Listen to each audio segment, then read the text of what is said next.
Good morning everyone. সবাইকে জানাই শুভ নববর্ষ। বড়রা সবাই আমার প্রণাম নিও, আর ছোটরা অনেক অনেক আদর নিও। আর সকলেই সুস্থ থেকো আর খুশি থেকো। তবে কি জানো, আমাদের এখানে এখনো নববর্ষ হয়নি।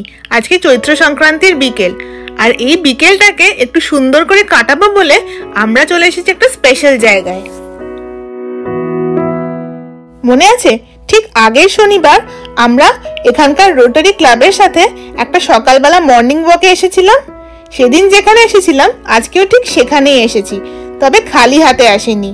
এসেছি দুটো কাপ নিয়ে, ফ্লাস্ক ভর্তি চা নিয়ে আর এক প্যাকেট বিস্কিট নিয়ে। আজকে বিকেলের চাটা আমরা এখানেই খাবো।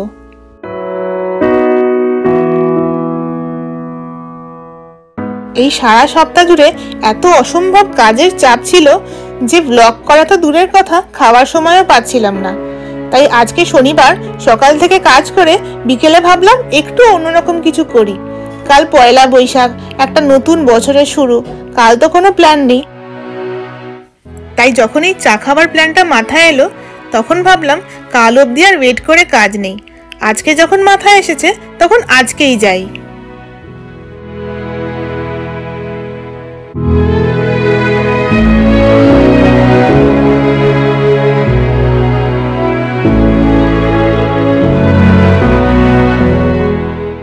এই জায়গাটা আমাদের বাড়ির একেবারেই কাছে, গাড়িতে 10 মিনিটও লাগে না।